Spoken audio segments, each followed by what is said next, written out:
Hi అండి. అందరూ ఎలా ఉన్నారు? నేనైతే చాలా బాగున్నానండి. మీరందరూ కూడా చాలా బాగున్నారా?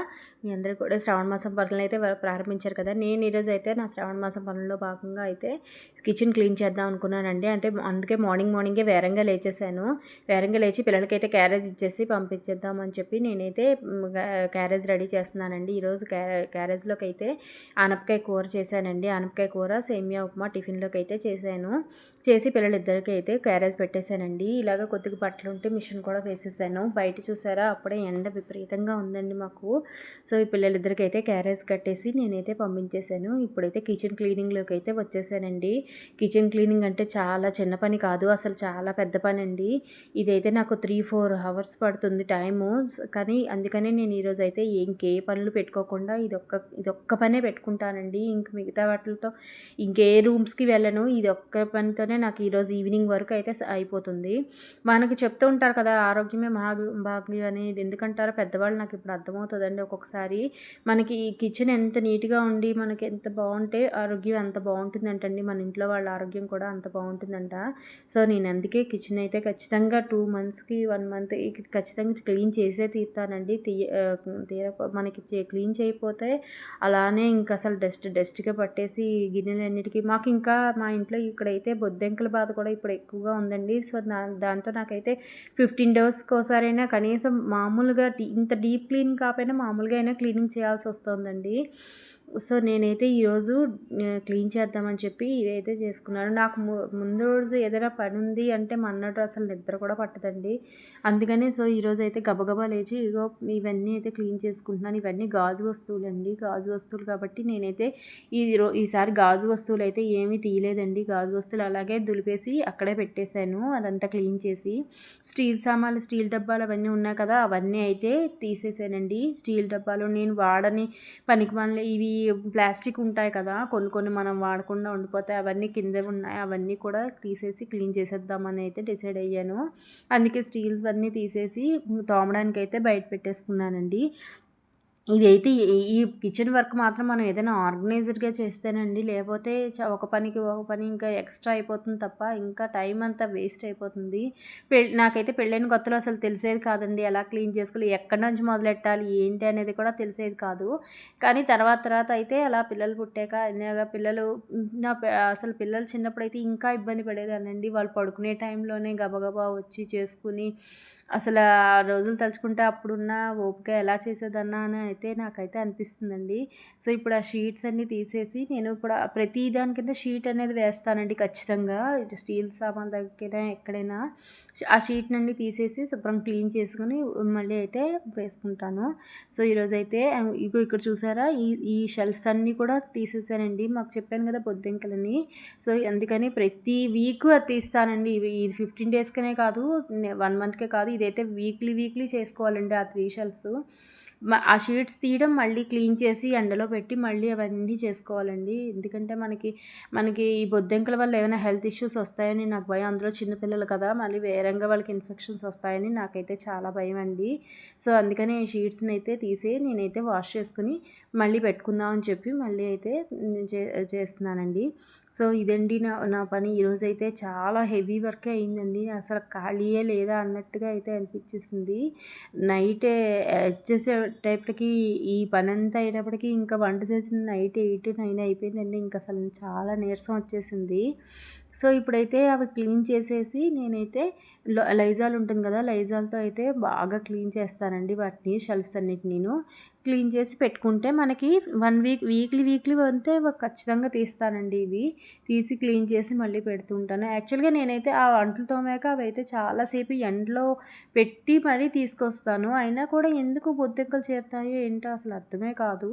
అది సింక్ నుండి వచ్చేస్తాయో మరి ఏంటో నాకైతే అర్థం కాదు గానీ ఎంత నీట్‌గా ఉంచినా ఎక్కడో దగ్గర ఒక 4, 5 బొద్దింకలు అలా కనిపిస్తూనే ఉన్నాయండి. అదైతే చాలా పెద్ద ఇష్యూగానే ఉంది నాకు. ఎన్నో వాడాను గానీ దేనివల్ల అయితే నాకు పెద్దగా యూజ్ అయితే ఏం కనబడలేదు.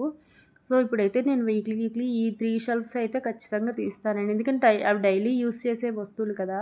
అందుకని చెప్పి నేను అవైతే క్లీన్ చేసుకుంటాను.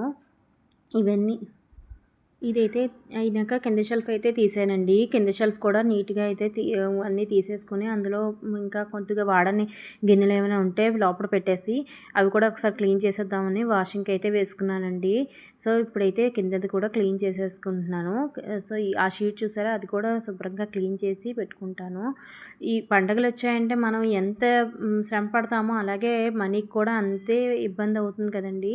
మనమే అనుకుంటాం మనం ఎంత కష్టపడిపోతున్నాము అని అనుకుంటాం కానీ మనకి అన్నీ కొనడానికి మన హస్బెండ్ కూడా అంతే కష్టపడతారు కదండీ! మనం ఇంట్లో ఎంత కష్టపడతామో ఆ పండగ టైంలో వాళ్ళు కూడా మనకి కావాల్సిన బట్టలు కొనడానికి కానీ, బంగారం ఏదైనా ఆ పూజకి సంబంధించిన వస్తువులు కొనడానికి కానీ ఏదైనా ఈక్వల్‌గా భార్యాభర్త ఇద్దరు ఈక్వల్‌గా కష్టపడితేనే కదండీ ఆ ఫ్యామిలీ అనేది హ్యాపీగా ఉండేది. మీరేమంటారో మీ అభిప్రాయం ఏంటని కామెంట్ సెక్షన్‌లో తెలియజేయండి. సో, ఇప్పుడైతే నేను కిందన షెల్ఫ్ కూడా క్లీన్ చేసేసి నీట్‌గా అయితే ఆ షీట్లన్నింటినీ కూడా క్లీన్ చేసేసుకుంటానండి. కానీ ఏదైనా ఈ పండగ శ్రావణ మాసం నుండి అయితే ఖర్చులనేది స్టార్ట్ అవుతుందండి మనకి. ఇక నుండి వినాయక చవితి, దసరా, దీపావళి ఇంకసల కంటిన్యూస్ దీంతో పాటు పిల్లల ఫీజులు అన్నీ ఒక్కసారిగా వచ్చేస్తాయండి మనకి. తట్టుకోవడానికి మధ్య తరగతి వాళ్ళకైతే ఈ పండుగలు ఒక్కొక్కసారి హ్యాపీగా ఉంటుంది గానీ, ఒక్కొక్కసారి అయితే కొంచెం ఈ ఖర్చులు తట్టుకోలేక అయితే మనకు అనిపిస్తుందండి. ఇకైతే సింపుల్‌గా చేసుకోవచ్చు దానికేముంది పర్వాలేదండి. మనకి ఉన్నంతలో మనం ఎంత బాగా చేసుకుంటాం అనేదే చాలా ముఖ్యమండి పండగలకు ఖచ్చితంగా. సో, నా అభిప్రాయం అయితే అదే. అన్నిటికీ ఆర్భాటంగా చేసుకోవాలని ఏముండదు. మన దగ్గర ఉంటే చేసుకోవచ్చు. కానీ లేకపోతే దానికి అప్పు చేసుకోవడం అనేది మాత్రం చాలా తప్పే అవుతుందండి. ఆ అప్పు కూడా మనమే తీర్చాలి కదా! మన అప్పు ఎవరు వచ్చి తీర్చరు కదా! సో, మనమే తీర్చుకోవాలి. సో, నేనైతే నా అభిప్రాయం అయితే ఇదండి. సో, మీ అభిప్రాయం ఏంటి? ఎలా చేసుకుంటున్నారు అనేది మీరు కూడా కామెంట్ సెక్షన్‌లో అయితే తెలియజేయండి. సో, ఇప్పుడైతే ఈ అన్ని గిన్నెలు ఇవన్నీ మాకైతే ఈ వాటర్ ప్రాబ్లమ్ నుండి నాకైతే చాలా ఇబ్బందిగా ఉందండి అసల. ఏ పని చేద్దామన్నా కూడా అది మార్నింగ్ వస్తాయి లేదా మళ్ళీ ఈవినింగే వస్తున్నాయి వాటరు.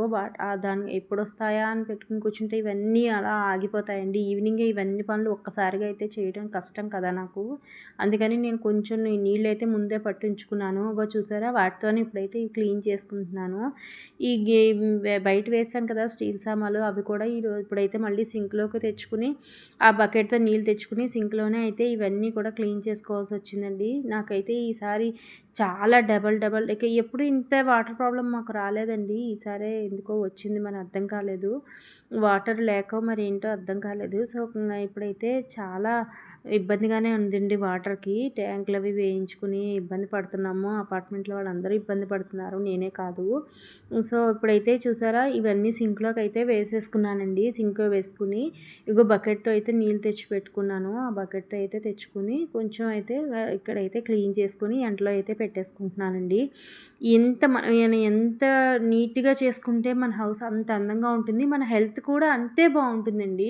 ఇదైతే నిజంగా ఖచ్చితంగా. ఎందుకంటే మనం ఎంత డర్టీగా ఉంచుకుంటే మన పిల్లలు కూడా చూసారా అనారోగ్యంగా అలా అన్‌హెల్తీగా ఉంటారు. మనం ఎప్పుడు కూడా ఇల్లు ఎప్పుడు మనకి ఎంత ఓపిక ఉంటే అంతలోనే ఒకరోజు ఒక పని చేసుకుంటే, ఒకరోజు ఒక పని చేసుకుని అన్నీ ఒకరోజు పెట్టుకోకుండా అలా చేసుకుంటే అయితే ఈజీగా అవుతుందండి. అంటే ఇదైతే ఎక్స్‌పీరియన్స్ ఉన్న వాళ్ళకి నేను చెప్పేది కాదు. జస్ట్ కొంతమంది కొత్తగా పెళ్ళైన వాళ్ళు ఉంటారు కదా! వాళ్ళు హడావిడి పడాలి, ఏం చేయాలా అని కంగారు పడతారు. వాళ్ళకైతే నేనిచ్చే చిన్న టిప్ అండి అది. సో, ఇదండి నేను నా కిచెన్ ఇంతలా మెరవడానికి ఇలా చేసుకోవడానికైతే ఇవన్నీ కూడా చేశాను. సో, ఇప్పుడైతే అన్నీ తోమేసుకొని హాయిగా అయితే బయట పెట్టేసుకున్నానండి. ఇవైతే ఎండలో చక్కగా ఆరిపోతున్నాయి. ఆరిపోగానే ఈవినింగ్ అయితే నేనైతే సరుకులైతే తెచ్చేసుకున్నానండి పూజకి అన్నిటికి సంబంధించి. సో, ఆ సరుకులతో ఎలా నింపుకున్నాను, ఏంటి, ఇంకా ఏ ఏ పనులు చేశాను, ఎలా ఇల్లంతా క్లీన్ చేసుకున్నాను అనేదైతే నెక్స్ట్ వ్లాగ్‌లో అయితే మీ అందరితో అయితే షేర్ చేసుకుంటానండి. ఈ వీడియో మీకు నచ్చినట్లయితే ప్లీజ్ షేర్ చేసి సబ్స్క్రైబ్ చేసుకోండి ప్లీజ్.